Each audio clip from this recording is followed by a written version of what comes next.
أعوذ بالله من الشيطان الرجيم بسم الله الرحمن الرحيم السلام علیکم ورحمۃ اللہ وبرکاتہ۔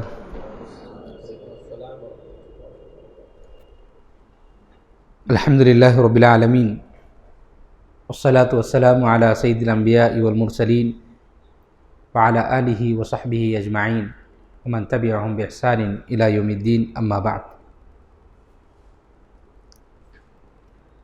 محترم بھائیوں،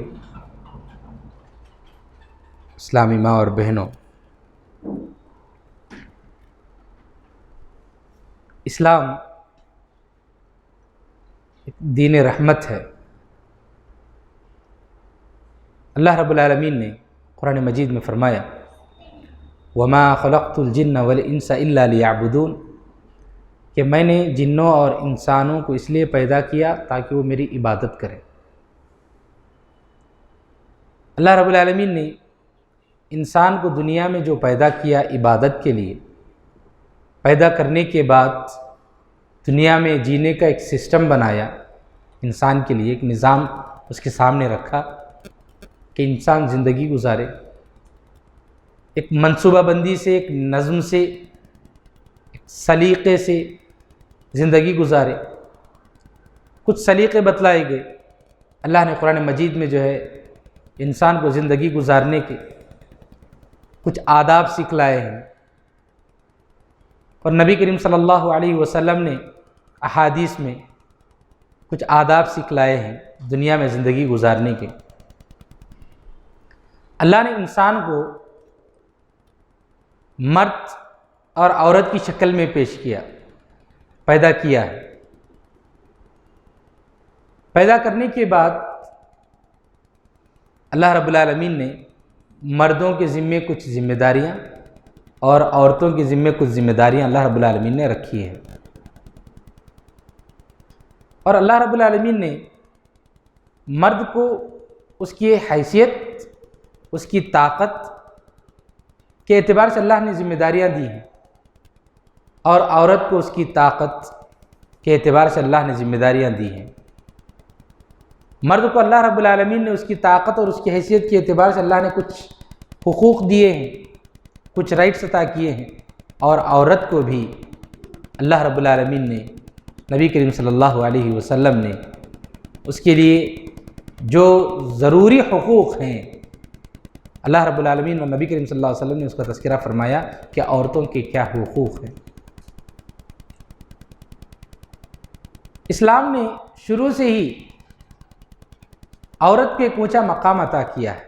مرد کو جتنا اونچا مقام عطا کیا ہے، عورتوں کے لیے بھی اللہ رب العالمین نے اور نبی کریم صلی اللہ علیہ وسلم نے جو ہے عورتوں کی ایک حقیقت بتلائی، ان کا ایک مقام بتلایا، ان کی ایک عورت کی کیا حیثیت ہے، اسلام نے جو اس کی وضاحت کر دی ہے۔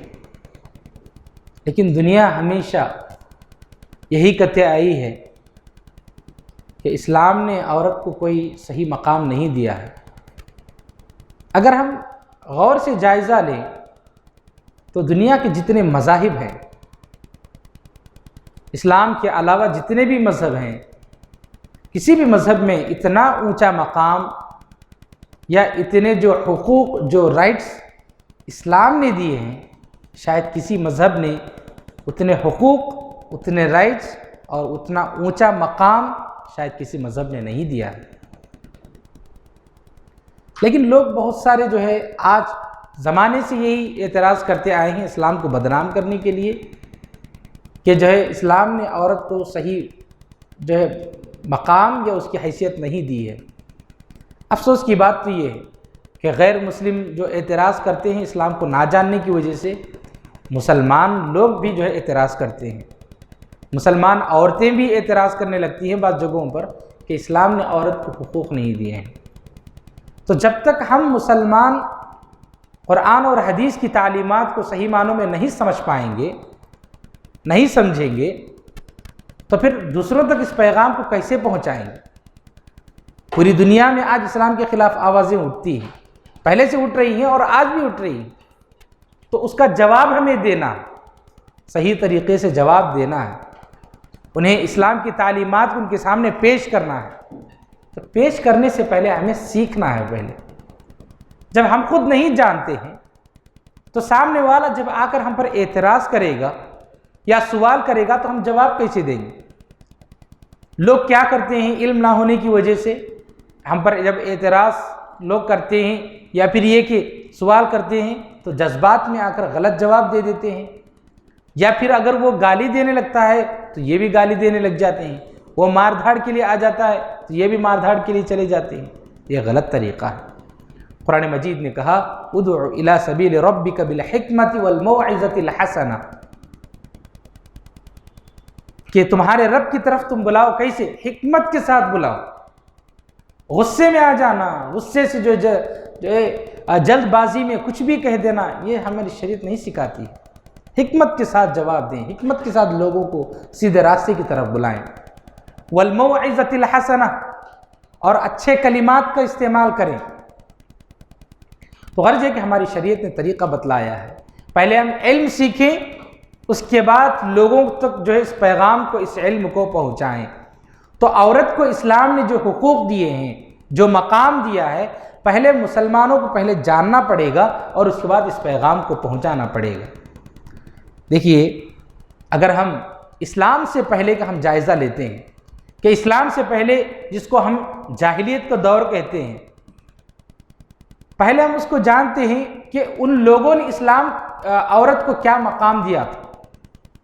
زمانے جاہلیت میں عورت کی کیا حیثیت تھی اگر ہم دیکھیں، اللہ رب العالمین نے قرآن مجید میں فرمایا وَإِذَا بُشِّرَ أَحَدُهُم بِالْأُنثَىٰ ظَلَّ وَجْهُهُ مُسْوَدًّا وَهُوَ كَظِيمٌ، کہ کسی آدمی کو زمانے جاہلیت میں لڑکی پیدا ہونے کی خبر دی جاتی کہ آپ کو بیٹی پیدا ہو گئی ہے تو اس کا چہرہ کالا ہو جاتا، شرم کی وجہ سے اس کا چہرہ کالا ہو جاتا، وَهُوَ كَظِيمٌ، اور دل ہی دل میں اتنی تکلیف اس کو ہوتی، گھٹن محسوس ہوتی کہ وہ لوگوں کے سامنے جاتا نہیں تھا۔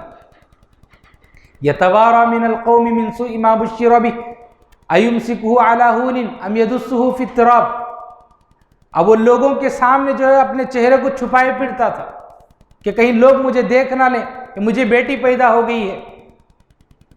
اب وہ یہ سوچنے لگتا أَيُمْسِكُهُ عَلَىٰ هُونٍ أَمْ يَدُسُّهُ فِي التُّرَابِ، کہ وہ شرمندگی کے ساتھ، ذلت و رسوائی کے ساتھ بیٹی کو اپنے گھر میں رکھے، ام یدسہ فی التراب، یا پھر اس کو زمین میں دفن کر دے، بس یہی سوچنے لگ جاتا۔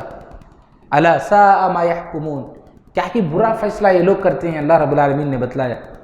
اب یہ کرتے تھے زمانے جاہلیت میں لوگ کہ بیٹی پیدا ہوتی تو انتہائی بے شرمی کی بات سمجھتے تھے، اور وہ لوگ یا تو اس کو شرمندگی کے ساتھ بچی کو رکھتے اپنے گھر میں، یا پھر ریوڑ کے ساتھ، جانوروں کے ساتھ جو ہے چرانے کے لیے بھیج کر کہیں اور بھیج دیتے، یا پھر زمین میں زندہ بچی کو دفن کر دیتے تھے۔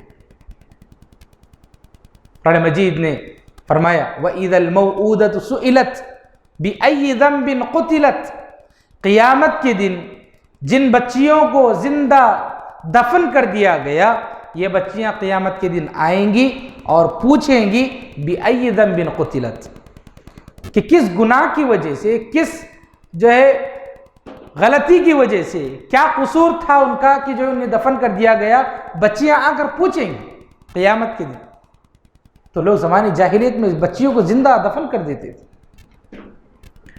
ہم قصہ جانتے ہیں، مشہور واقعہ ہے، ایک آدمی آئے نبی کریم صلی اللہ علیہ وسلم کے پاس، اسلام قبول کر چکے تھے۔ انہوں نے کہا اللہ کے رسول، میں ایک سفر میں اپنے گھر والوں کو، اپنی بیوی کو چھوڑ کر گیا، ایک لمبی مدت کے بعد میں آیا۔ جب میں گھر پہنچا تو میں نے دیکھا کہ میرے گھر میں ایک بچی ہے، پتہ نہیں تھا کس کی بچی ہے، وہ مجھ سے کھیلنے لگ رہی تھی، میں بھی اس سے کھیلنے لگ گیا، مجھے بچی سے بڑی محبت ہو گئی، اس کو بھی مجھ سے بڑی محبت ہو گئی۔ میں نے بیوی سے پوچھا کہ کون بچی ہے، تو بیوی کہنے لگی یہ پڑوس کی بچی ہے۔ بچی گھر میں آتی رہتی، کھیلتی، بڑی محبت ہو گئی۔ تو کہتے ہیں اللہ کے رسول میری بیوی نے دیکھا کہ مجھے بچی سے بڑی محبت ہو گئی ہے اور بچی بھی میرے ساتھ اچھا کھیل رہی ہے، تو میری بیوی نے مجھ سے بتلا دیا کہ یہ آپ ہی کی بیٹی ہے۔ جیسے ہی مجھے بتلایا، کہنے سے پہلے تک میرے دل میں بچی سے کافی محبت تھی، جیسے ہی مجھے بتلایا گیا میرے دل میں کافی جو ہے نفرت آ گئی۔ اب بس میرے دل میں یہی سوال تھا کہ میں کیا کروں اب۔ بتاتے ہیں اللہ کے رسول میں نے اپنی بیوی سے کہہ کر کے کچھ ساز و سامان میں نے لے لیے کہ ہم باہر جا رہے ہیں، میں بچی کو لے لیا، زمین کھودنے کے جو سامان ہیں میں اس کو لے لیا اور نکل گیا بچی کو لے کر کے، جنگل چلا گیا، دور چلا گیا، بالکل خالی میدان میں زمین کھودنے لگا۔ میری بچی مجھ سے پوچھنے لگی اللہ کے رسول کہ ابا جان آپ کیوں اتنی تکلیف اٹھا رہے ہیں؟ مجھ سے پسینہ آ رہا تھا، کافی تکلیف میں زمین کھودتے ہوئے میں کافی پریشان تھا، تکلیف کو دیکھ کر میری بچی کو رہا نہ گیا۔ اس نے پوچھا کہ ابا جان آپ اتنی تکلیف کیوں اٹھا رہے ہیں؟ آپ کو تو پسینہ آ رہا ہے۔ میں نے کچھ نہیں سنا، بس میں لگا ہوا تھا زمین کھودنے میں گڑھا کھود دیا میں نے۔ اس کے بعد میں نے بچی کو اٹھا کر گڑھے میں ڈال دیا اور مٹی سے میں نے دفن کرنا شروع کر دیا۔ میری بچی چیخ چیخ کر کہہ رہی تھی کہ ابا جان کیوں مجھے دفن کر رہے ہو؟ میں نے کیا غلطی کی؟ میں نے کیا پاپ کیا؟ میں نے کیا گناہ کیا؟ کیوں مجھے دفن کر رہے ہو؟ میری بچی چیخ رہی تھی، چلا رہی تھی، میں نے کچھ نہیں سنا، میرے ذہن میں بس یہ بات تھی کہ مجھے دفن کرنا ہے، میں دفن کر کے چلا آ گیا۔ میری بچی چیخ رہی تھی اللہ کے رسول آج بھی مجھے وہ چیخیں سنائی دے رہی ہیں۔ رو رہے تھے اور پوچھ رہے نبی کریم صلی اللہ علیہ وسلم سے اللہ کے رسول کیا اللہ رب العالمین میرے اس گناہ کو معاف کر دے گا؟ نبی کریم صلی اللہ علیہ وسلم نے کوئی جواب نہیں دیا۔ آپ صلی اللہ علیہ وسلم کی آنکھوں سے آنسو نکل چکے۔ تو غرض یہ کہ زمانی جاہلیت میں یہ حالت تھی کہ لوگ عورت کو کوئی مقام نہیں دیتے تھے، ان کے پاس عورت کی کوئی حیثیت نہیں تھی۔ بچی پیدا ہوتی تو یہی سمجھتے کہ اس کو شرمندگی کے ساتھ یا تو رکھنا ہے مجھے، لوگ مجھے بہت ہی رسوائی کی نظر سے دیکھیں گے، یا تو مجھے اس نظر سے رکھنا ہے یا پھر اس کو زندہ دفن کر دینا ہے، بس یہی حیثیت تھی۔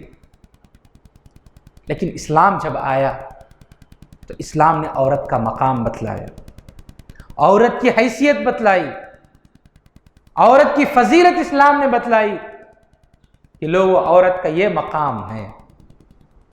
نبی کریم صلی اللہ علیہ وسلم نے فرمایا ان اللہ حرم علیکم حقوق الامہات ووعد البنات، کہ بے شک اللہ رب العالمین نے تم پر ماؤں کی نافرمانی کو حرام قرار دیا اور بچیوں کو زندہ دفن کرنے کو حرام قرار دیا۔ نبی کریم صلی اللہ علیہ وسلم نے لوگوں کو تعلیم دی، عورت کا مقام بتلایا کہ ماؤں کی نافرمانی کو حرام قرار دیا گیا اور بچیوں کو دفن کرنے کو حرام قرار دیا۔ نبی کریم صلی اللہ علیہ وسلم نے تعلیم دی لوگوں کو، اسلام نے آ کر بتلایا، لوگوں کو سمجھایا کہ یہ کرنا حرام ہے۔ اور دیکھیے نبی کریم صلی اللہ علیہ وسلم نے کتنی پیاری تعلیم دی، بچیوں کے تعلق سے، عورتوں کے تعلق سے فضیلت بتلائی۔ فرمایا آپ صلی اللہ علیہ وسلم نے من ابتلی من هذه البنات بشیء، جو آدمی بھی ان بچیوں یعنی بچی کسی کو ہو گئی اور بچی کے ذریعے اگر کوئی آدمی آزمایا جاتا ہے، کسی بھی چیز کے ذریعے اگر آدمی کو بیٹی ہو گئی اور بیٹی کے ذریعے آدمی جو ہے آزمایا گیا، فأحسن الیہن، اور وہ بچیوں کے ساتھ اچھا سلوک کرتا ہے، کن لہ سترا من النار، تو یہ بچیاں اس کو جہنم میں جانے سے آڑ بن جائیں گے۔ تو بچیاں جب ہوتی ہیں، انسان جو ہے حفاظت کرتا ہے اپنی بیٹیوں کی اور جو ہے ان کے ساتھ اچھا سلوک کرتا ہے، تو نبی کریم صلی اللہ علیہ وسلم نے بتلایا کہ یہ بچیاں تم کو جہنم میں جانے سے آڑ بن جائیں گی۔ اتنا اونچا مقام جو ہے ہماری شریعت نے آ کر بتایا۔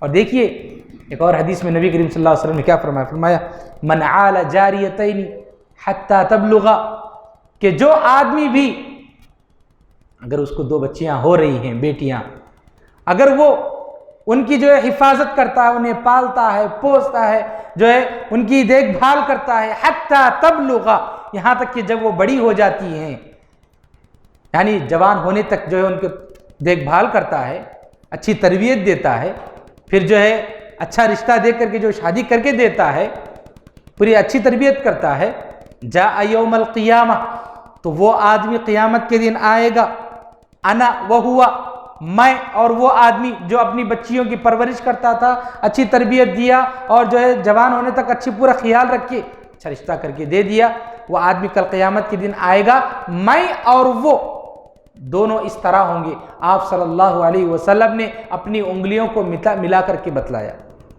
وَضَمَّ أَصَابِعَهُ، میں اور وہ، یعنی اتنے قریب ہوں گے ہم دونوں۔ آپ صلی اللہ علیہ وسلم نے اپنی انگلیوں کو ملا کر کے بتلایا، تو اتنا اونچا مقام شریعت نے آ کر بتلایا۔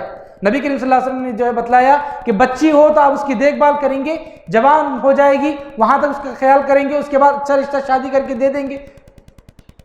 تو آپ کے لیے یہ جو ہے نا نبی کریم صلی اللہ علیہ وسلم نے بتلایا کہ وہ آدمی قیامت کے دن میرے ساتھ اتنے قریب ہوگا، اس کی اتنی فضیلت بتلائی نبی کریم صلی اللہ علیہ وسلم نے۔ تو غرض یہ کہ بھائیو، ہماری شریعت پر جو لوگ انگلیاں اٹھاتے ہیں، ہمارے پاس اتنی پیاری تعلیمات ہیں کہ جو ایک ایسی قوم جہاں پر عورت کی کوئی حیثیت ہی نہیں، اگر ہم یہ کہیں کہ اس زمانے میں، زمانے جاہلیت میں جتنا مقام، جتنا مرتبہ ایک جانور کو دیتے تھے، شاید اس سے بھی کم جو مرتبہ عورت کو دیتے تھے۔ کیوں؟ اس زمانے میں، زمانے جاہلیت میں جو ہے لوگ جانوروں کی پوجا کرتے تھے، لیکن عورت کے ساتھ بدسلوکی کرتے تھے، عورت کی کوئی مقام نہیں تھا۔ لیکن جب اسلام آیا تو اس نے سارے جو ہے حقوق بیان کیے، اس کی فضیلتیں بیان کی، اس کے جو ہے دیکھ بھال کرنے والوں کی فضیلتیں بیان کی۔ یہ ہے اسلام میں عورت کا مقام۔ میرے بھائیوں، ایک آدمی نے نبی کریم صلی اللہ علیہ وسلم سے پوچھا کہ اللہ کے رسول، حقوق میں، لوگوں کے حقوق میں سب سے پہلا مقام کس کا ہے؟ کس کے میں حقوق سب سے پہلے ادا کروں؟ تو آپ صلی اللہ علیہ وسلم نے فرمایا امو کا، تمہاری ماں کا حق ہے سب سے پہلے۔ پوچھا پھر اس کے بعد کس کا؟ تو آپ صلی اللہ علیہ وسلم نے فرمایا ثم امو کا، پھر تمہاری ماں کا حق ہے۔ پھر پوچھا ثم من، تیسری مرتبہ پوچھا تو آپ صلی اللہ علیہ وسلم نے فرمایا ثم امک، پھر تیسری مرتبہ یہی آپ صلی اللہ علیہ وسلم نے فرمایا پھر تمہاری ماں کا حق ہے۔ چوتھی مرتبہ پوچھا ثم من، تو آپ صلی اللہ علیہ وسلم نے چوتھی مرتبہ فرمایا ابو کا، تمہارے باپ کا حق ہے۔ ہم اسی حدیث سے سمجھ سکتے ہیں ماں باپ میں بھی آپ صلی اللہ علیہ وسلم نے ایک ماں کو کتنا اونچا مقام دیا۔ 3 مرتبہ آپ صلی اللہ علیہ وسلم کے سوال پوچھنے پر جواب یہی فرمایا تمہاری ماں کا حق ہے، تمہاری ماں کا حق ہے، پھر تمہاری ماں کا حق ہے، چوتھی مرتبہ فرمایا تمہارے باپ کا حق ہے۔ ہم اسی سے سمجھ سکتے ہیں کہ عورت کو اللہ کے نبی صلی اللہ علیہ وسلم نے کتنا اونچا مقام عطا کیا ہے۔ سوال کرنے والے، اعتراض کرنے والے کریں گے، لیکن اتنا اونچا مقام کس مذہب نے دیا؟ کس قوم نے اتنا اونچا مقام جو عورت کو دیا؟ اتنی اونچی حیثیت کس نے دی ہے؟ کسی بھی مذہب نے نہیں دی، کسی بھی قوم نے نہیں دی سوائے اسلام کے۔ اللہ رب العالمین نے، اسلام نے عورت کو اونچا مقام دینے کے بعد، اس کی فضیلت بیان کرنے کے بعد اس کو کچھ حقوق بھی دیے۔ لوگ حقوق کے بارے میں اعتراض کرتے ہیں کہ اسلام میں مردوں کے لیے بہت سارے حقوق ہیں لیکن عورتوں کے لیے حقوق نہیں ہیں، عورتوں کو رائٹ سے محروم کیا گیا ہے، انہیں رائٹس نہیں دیے گئے ہیں۔ اعتراض کرتے ہیں ایسی بات نہیں ہے، عورتوں کو بھی حقوق برابر دیے گئے ہیں۔ عبادت میں عورتوں کو مردوں کو جس طرح حقوق دیے گئے ہیں، جس طرح مردوں کو دیا گیا وہی جو ہے عورتوں کو دیا گیا۔ مردوں کی عبادت، عورتوں کی عبادت میں کچھ فرق نہیں ہے۔ مرد کی نماز میں، عورت کی نماز میں فرق نہیں ہے، سوائے عورتوں کی جو حالات ہوتے ہیں، کچھ ایام ہوتے ہیں ان میں نماز معاف ہوتی ہے، ورنہ مرد جیسے نماز پڑھتا ہے عورت بھی ویسے ہی نماز پڑھے گی۔ مرد جیسے روزہ رکھتا ہے عورت بھی روزہ رکھے گی۔ مرد جیسے حج کرتا ہے عورت بھی حج کرے گی۔ عبادتوں میں مرد اور عورت میں کوئی فرق نہیں ہے۔ ہاں، ایام کے اعتبار سے عورتوں کے لیے رخصت دی گئی یہ الگ بات، ورنہ زندگی کے معاملات میں بھی اسلام نے مردوں کو جو حقوق عطا کیے ہیں عورتوں کو بھی اپنے حقوق عطا کیے ہیں۔ یہ الگ بات کہ الگ الگ، دونوں کی طاقت، دونوں کا جو ہے ان کے کچھ فطری کمزوریاں یا کچھ طاقتوں کے اعتبار سے اللہ نے مردوں کو الگ ذمہ داریاں، مردوں کو کچھ الگ حقوق، عورتوں کو ذمہ داریاں الگ، عورتوں کو کچھ حقوق الگ الگ عطا کیے ہیں، لیکن ظلم کسی پر نہیں ہوا ہے، برابر کا انصاف ملا ہے، برابر کے حقوق عطا کیے گئے ہیں۔ کچھ ذمہ داریوں کا میں جو ہے کچھ حقوق کا اگر میں تذکرہ کروں، سب سے بنیادی بات یہ ہے، کئی حقوق ہیں، ایک حقوق کا یہ ہے کہ اسلام نے کہا کہ ایک باکرہ لڑکی ہے، ایک جوان لڑکی ہے، اگر اس کا نکاح کیا جا رہا ہے تو نبی کریم صلی اللہ علیہ وسلم نے فرمایا وَلَا تُنْكَحُ الْبِكْرُ حَتَّى تُسْتَأْذَنَ، کہ جوان لڑکی کی شادی سے پہلے، شادی کے لیے، نکاح کے لیے اس کی اجازت ضروری ہے، اس کی اجازت کے بغیر، اس کی مرضی یعنی اسے پوچھے بغیر نکاح کرنے کی اجازت نہیں ہے، اسے اجازت لینی ضروری ہے۔ ہاں، اجازت جب لیں گے تو جو جواب ہے اس جواب میں جو ہے کیسے بھی ہو سکتا ہے، لڑکی زبان سے بھی کہہ سکتی ہے، یا پھر شرمندگی کی وجہ سے اگر لڑکی خاموش ہے تو یہ کہا گیا کہ اس کی خاموشی اس کی رضامندی ہے، لیکن اس سے اجازت لی جانی چاہیے، ضروری ہے۔ اسلام نے یہ حق دیا ہے عورت کو، لڑکی کو، اس کی اجازت کے بغیر اگر کوئی باپ اچانک رشتہ طے کر دیا، اچانک نکاح جو ہے طے کر دیا اور اس کی اجازت کے بغیر، اس کو پوچھے بغیر جو ہے رشتہ طے کر دیا اور نکاح کر کے دے دیا، اس سے پوچھا بھی نہیں، اسلام جو ہے اس کی اجازت نہیں دیتا ہے، کہتا ہے اسلام نے کہا کہ جو ہے اس سے پوچھا جائے، اس کی اجازت لی جائے، یہی نبی کریم صلی اللہ علیہ وسلم نے فرمایا، حق دیا ہے، رائٹ دیا گیا ہے اسلام میں عورت کو۔ اور دیکھیے اسی طرح اللہ تعالیٰ نے قرآن مجید میں فرمایا وَآتُوهُنَّ صَدُقَاتِهِنَّ نِحْلَةً، کہ عورت سے جب نکاح کیا جاتا ہے تو اس کا حق ہے کہ اس کو مہر دیا جائے، مہر دینا حق دیا گیا، عورت کو حق دیا گیا ہے کہ اس کو جو ہے مہر دیا جائے، ضروری ہے مہر دینا، ایک حق ہے۔ اسی طرح ایک اور چیز ہے، دیکھیے ہمارے نبی کریم صلی اللہ علیہ وسلم کی جب ہم سیرت کو پڑھتے ہیں تو نبی کریم صلی اللہ علیہ وسلم حضرت خدیجہ رضی اللہ تعالیٰ عنہ سے کتنی محبت کرتے تھے۔ حضرت خدیجہ رضی اللہ تعالیٰ عنہ کے انتقال کے بعد بھی نبی کریم صلی اللہ علیہ وسلم آپ کی محبت کو بھولے نہیں۔ جب کبھی بکری جانور جو ہے بکری ذبح کرتے، اس کا گوشت، تھوڑا سا گوشت خدیجہ رضی اللہ عنہ کی سہیلیوں کو بھیج دیتے۔ عائشہ رضی اللہ تعالیٰ عنہ بیان کرتی ہیں کہ نبی کریم صلی اللہ علیہ وسلم جو ہے جانور کے گوشت کو جو ہے حضرت خدیجہ کی جو ہے سہیلیوں میں بھیجتے، ان کا ذکر خیر کرتے، ان کے اچھائیوں کا تذکرہ کرتے، تو مجھے تھوڑی سی تکلیف ہونے لگتی اور میں کہنے لگتی اللہ کے رسول کیا خدیجہ کے علاوہ کوئی اور عورت نہیں ہے کیا؟ تھوڑی سی مجھے تکلیف ہونے لگتی۔ میں نے پوچھا نبی کریم صلی اللہ علیہ وسلم سے، تو نبی کریم صلی اللہ علیہ وسلم نے جو ہے ان کی خوبیوں کا تذکرہ کیا اور فرمایا کہ عائشہ میرے جتنے بچے ہیں، بچے سب میرے جو ہے انہی سے ہیں، سوائے ابراہیم رضی اللہ عنہ کے 7 بچوں میں 6 بچے خدیجہ رضی اللہ عنہ سے نبی کریم صلی اللہ علیہ وسلم۔ تو نبی کریم صلی اللہ علیہ وسلم نے ان کی خوبیوں کا تذکرہ کیا اور کہا کہ میرے جتنے بچے ہیں، میرے بچے جب سب جو ہے خدیجہ سے ہیں۔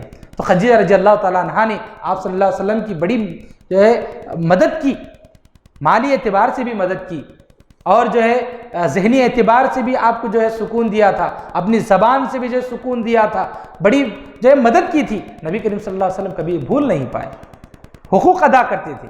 تو غرض یہ کہ جو گرچہ حضرت خدیجہ رضی اللہ تعالیٰ عنہ کا انتقال ہو چکا تھا، لیکن اس کے باوجود بھی بحیثیت حق ان کی سہیلیوں تو گوشت بھیجا کرتے تھے۔ تو اس طرح سے اسلام جو تعلیم دیتا ہے کہ عورت کا اگر انتقال ہو بھی جائے لیکن اس کے بعد بھی ان کی محبت میں، ان کے رشتہ داروں میں، ان کے سہیلیوں میں جو ہے ہم کچھ تحفے تحائف بھیجیں، انہیں یاد کریں۔ اس طرح جو ہے نبی کریم صلی اللہ علیہ وسلم کرتے تھے، اس کا جو ہے ہمیں اہتمام کرنا چاہیے۔ یہ اسلام حق دیتا ہے عورت کو۔ اور دیکھیے اسی طرح زمانے جاہلیت میں عورت کو وراثت میں کوئی حق نہیں تھا، کوئی حق نہیں تھا۔ پہلی بات تو عورت کی حیثیت نہیں تھی، اور اگر عورت زندہ رہ بھی جاتی تو اس کو وراثت میں حصہ نہیں تھا، وراثت سے محروم کیا جاتا تھا۔ لیکن اسلام نے عورت کو وراثت میں حصہ دیا ہے۔ شاید دنیا میں یہ ایسا مذہب ہے جو عورت کو اتنے سارے حقوق دیتا ہے، اتنے سارے رائٹس دیتا ہے، اور وراثت کے مسئلے میں بھی اسلام بڑی انصافی کے ساتھ عورت کو حق دیتا ہے وراثت میں. دوسرے مذاہب میں پتہ نہیں جو کتنا حق دیتے ہیں وراثت میں دوسرے مذاہب کے لوگ، لیکن اسلام جو ہے حق دیتا ہے وراثت میں. یہ الگ بات کہ مرد کو زیادہ عورت کو کم. اس کی وجہ یہی ہے کہ مرد کے ذمے گھر چلانا، زندگی کے اخراجات سنبھالنا، بچوں کے اخراجات سنبھالنا، خود بیوی کے اخراجات سنبھالنا، یہ ساری ذمہ داریاں چونکہ مرد پر ہوتی ہیں اس لیے مرد کو زیادہ دیا گیا. عورت پر یہ ساری ذمہ داریاں نہیں ہوتی ہیں اس لیے عورت کو جو ہے وراثت میں کم دیا گیا، لیکن عورت کو وراثت میں حصہ دیا گیا ہے. یہ رائٹ اسلام نے دیا ہے، حق دیا ہے. تو غرض یہ کہ عورت پر اسلام نے کبھی بھی ظلم نہیں کیا، انصاف سے کام لیا، اونچا مقام عطا کیا ہے، فضیلت بتلائی گئی. جو لوگ عورت لڑکیوں کی ذمہ داری کو سنبھالتے ہیں ان کی بھی فضیلت بتلائی گئی، اور عورتوں کو حقوق بھی دیے گئے ہیں. ان پر زندگی میں کہیں بھی جو ہے ظلم جو کرنے کی جو تعلیم نہیں دی گئی. وَعَاشِرُوهُنَّ بِالْمَعْرُوفِ کہا گیا، ان کے ساتھ اچھا سلوک کرو. عورت کو مارنے سے جو ہے روکا گیا. نبی کریم صلی اللہ علیہ وسلم نے فرمایا بے شرم ہے آدمی. کون آدمی؟ جو اپنی بیوی کو مارتا ہے اور جب رات ہوتی ہے تو پھر اپنی بیوی کے پاس جاتا ہے، مارتا ہے عورت کو. اب بیوی کو مارنے سے منع کیا گیا، نبی کریم صلی اللہ علیہ وسلم نے منع فرمایا. لوگ جاہل لوگ ہوتے ہیں جو اپنی بیویوں پر ہاتھ اٹھاتے ہیں، اپنی بیویوں کو مارتے ہیں، منع کیا گیا ہے اس سے. تو اسلام نے جو ہے عورت کی بڑی عزت کی ہے اور عزت دینے کی تعلیم دی ہے، حکم دیا. اور جو آدمی عورت کو عزت نہیں دیتا، جو آدمی عورت کی عزت نہیں کرتا، عورت پر ہاتھ اٹھاتا ہے یا گندی گالیاں دیتا ہے، غلط باتیں استعمال کرتا ہے، وہ مسلمان حقیقی معنوں میں مسلمان نہیں ہے. اس کا ایمان سچا ایمان نہیں ہے. اس کو اپنے ایمان کی طرف جھانک کر دیکھنا ہوگا. تو غرض یہ کہ یہ ساری چیزوں کا جو ہے ہمیں خیال کرنا چاہیے اور ان باتوں کو جاننا چاہیے. اور دیکھیے اسلام نے جہاں عورت کو اونچا مقام دیا، فضیلت بتلائی اور حقوق دیے، وہیں پر کچھ احکام بھی نافذ کیے ہیں کہ عورتیں ان احکام پر پابندی کریں، ان احکام پر جو ہے عمل کریں. اسلام نے کہا کہ عورتوں کو چاہیے کہ وہ اپنے گھروں میں استقرار اختیار کریں. انہیں چاہیے کہ وہ گھروں میں رہیں، گھر کی ذمہ داری کو سنبھالیں، بچوں کی ذمہ داری کو سنبھالیں. ہاں یہ الگ بات ہے کچھ ضروری کاموں کے لیے عورتیں باہر جا سکتی ہیں، کچھ خرید و فروخت کے لیے عورتیں جا سکتی ہیں. صحیح بخاری کی روایت ہے جس میں جو ہے صحیح بخاری نے الگ سے ایک باب باندھا ہے کہ کیا عورت کسی کام سے، کچھ ضروری کام کے لیے، خرید و فروخت کے لیے کیا عورت باہر جا سکتی ہے؟ جا سکتی ہے. یہ ثابت کرنے کے لیے امام بخاری رحمۃ اللہ علیہ نے ایک الگ سے ایک چیپٹر، ایک باب باندھا اور اس کے نیچے ایک حدیث بھی لائی ہے. اس سے ثابت بھی کیا کہ عورت جا سکتی، اس میں کوئی شک کی بات نہیں. اسلام ظلم نہیں کرتا کہ تم گھر میں ہمیشہ بند رہو، باہر جانے کی تمہیں اجازت ہی نہیں ہے. ایسے اسلام نہیں کہتا ہے. ضرورت کے تحت عورت باہر جا سکتی ہے، خرید و فروخت کے لیے بھی عورت باہر جا سکتی ہے، لیکن مکمل شرعی پابندی کا اہتمام کرے عورت جا سکتی، اس میں کوئی حرج کی بات نہیں. لیکن گھروں میں استقرار ہو عورتوں کا، باہر جائیں اس کا مطلب یہ نہیں کہ عورت ہمیشہ باہر گھوم رہی پھر رہی ہے، شاپنگ کے لیے ہمیشہ گھوم پھر رہی ہے، عورتیں تھیٹرز کو جا رہی ہیں، عورتیں جو ہے ادھر ادھر گھوم پھر رہی ہیں. صرف عورتیں کہیں تفریح مقام جو جہاں پر مرد بھی ہیں عورتیں بھی جا رہی ہیں وہاں پر پردے کا کوئی اہتمام نہیں. ایسا نہیں ہونا چاہیے. جتنی اجازت دی گئی ضرور جائیں، لیکن ضرورت پوری ہونے پر فوراً آ جائیں. زیادہ گھومنا پھرنا، ادھر ادھر جو ہے جانا اور جو ہے ادھر ادھر کی گپ شپ کرنا، یہ سب ٹھیک نہیں ہے. گھروں میں استقرار، گھروں میں رہنا چاہیے. گھروں کی ذمہ داری اور جو ہے بچوں کی ذمہ داری، یہ عورتوں کو جو ہے ذمہ داری دی گئی ہے، اس کا خیال رکھنا چاہیے.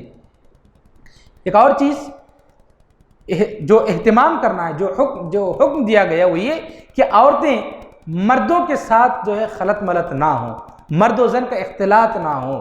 آج ہماری شادیوں کو دیکھ لیجئے، مسلمانوں کی شادیاں، اچھے اچھے گھرانے، جو لوگ یہ کہتے ہیں کہ ہم قرآن و سنت کے پابند، ہم اہل حدیث، ہم قرآن و حدیث کو ماننے والے، کہنے سے کچھ نہیں ہوتا، عملی میدان میں بھی آئے ہم. ہماری شادیوں میں دیکھیے آپ، مرد بھی ایک ساتھ بیٹھے ہوئے ہیں، عورتیں بھی ایک ساتھ بیٹھی ہوئی ہیں، اور عورتیں کون محرم ہے کون غیر محرم ہے اس کا کوئی اعتبار نہیں، سب کے ساتھ بیٹھی ہوئی ہے مل جل کر کے، سب سے باتیں کر رہی ہیں، سب ایک ساتھ مل کر کے کھانا کھا رہے ہیں، کوئی تفریق ہی نہیں. میں آپ کو بتلاؤں ہماری شریعت نے کیا کہا ہے مسجد کو آنے کے تعلق سے. ہماری شریعت نے کیا کہا ہے؟ کہا کہ مسجد کو آتے ہیں تو مردوں کے لیے الگ راستہ اور عورتوں کے لیے الگ راستہ ہونا چاہیے. مسجد جیسی مقدس جگہ پر مردوں اور عورتوں کے آنے جانے کا راستہ الگ ہونا چاہیے, تو کیا ہمارے فنکشن ہال میں الگ نہیں ہونا چاہیے؟ یہ ہم کیسے تصور کر سکتے ہیں کہ جو مسجد کو آتے ہیں تو الگ الگ, جاتے ہیں تو الگ, لیکن جب فنکشن ہال میں جاتے ہیں یا کہیں ایسی جگہ پر جاتے ہیں جہاں سب مرد عورتیں مل رہی ہیں شادیوں میں یا کسی بھی جو مناسبت میں, تو سب مل کر بیٹھتے ہیں, آپس میں مذاق کرتے ہیں غیر محرم لوگوں سے. یہ کتنا غلط جو ہے ہمارے معاشرے میں جو رسم و رواج یہ جو ہے جو کام ہو رہے ہیں کتنا غلط ہے. ہماری شریعت منع کرتی ہے لیکن اس کا کوئی خیال نہیں. اگر ہم یہ سارے کام کریں, غیر مسلم اگر ہم دیکھیں, آج ہم جو حجاب کے نام پہ جو ہے نعرے لگاتے ہیں, بڑی بڑی باتیں کرتے ہیں, غیر مسلم دیکھیں گے تو یہی کہیں گے کہ کیا تمہارا یہی اسلام ہے؟ تم فنکشن ہال میں جاتے ہو تو پردے کا کوئی اہتمام نہیں, تم کہیں اور آتے ہو تو تمہیں پردہ چاہیے. یہ الگ بات ہے کہ کانسٹیٹیوشن کے حساب سے ہمارا رائٹ ہے, ہمارے حقوق ہیں, یہ الگ چیز, ہم اس پر بحث نہیں کر رہے ہیں. ہم مذہبی اعتبار سے ہم خود اس کے پابند بنیں, ہم عملی طور پر لوگوں کو سمجھائیں. لمبے لمبے بیانات کرنے سے روڈ پر جا کر کے یا بڑے بڑے پوسٹرز پر لکھ کر کے جو ہے اسلام ہمیں جو اس کی تعلیم دیتا ہے, یہ ہمارا حق ہے اسلام میں, یہ کہنے سے لوگوں کو تعلیم ہم نہیں دے سکتے ہیں. ہم عمل کریں, پہلے ہم عمل کے ذریعے لوگوں کو تعلیم دیں. لوگوں تک اسلام کو پہنچانے کا, اسلام کے پیغام کو پہنچانے کا سب سے بڑا اگر کوئی سورس ہو سکتا ہے تو وہ صرف اور صرف عمل ہے. ہم عمل کر کے لوگوں کو دکھائیں. اگر ہماری عورتیں, ہماری بچیاں, ہمارے نوجوان بچیاں لڑکیاں اگر حجاب کی پابندی کریں, اس حجاب کو دیکھ کر لوگ سیکھ جائیں گے. آج ہماری نوجوان لڑکیوں کو ہم دیکھیں کالجوں کو آتے جاتے ہوئے کس طرح پابندی کا اہتمام کرتی ہیں, کتنا پابندی کرتی ہیں. اور ہماری مسلمان عورتیں آج برقع پہنتی بھی ہیں تو کیسے برقعے پہنتی ہیں, چمکنے والے برقعے, اتنے ٹائٹ برقعے کہ جو ہے ان کے برقع نہ پہننا بہتر ہو, ایسے برقعے پہنتی ہیں. تو کیا فائدہ اسے پردے کا, کیا فائدہ اسے حجاب کا. اور گھر سے نکلتی ہیں تو پوری پابندی کے ساتھ, جیسے ہی گھر سے دور چلی جائیں پوری پابندی ختم. تو یہ جو اگر ہمارے معاشرے میں پایا جائے تو غیر مسلم جب لوگ دیکھیں گے ان ساری چیزوں کو تو یہی کہیں گے کہ یہ لوگ پابندی کہاں کرتے ہیں, ایک جگہ پر پابندی کی بات کرتے ہیں دوسری جگہ پر نہیں کرتے ہیں.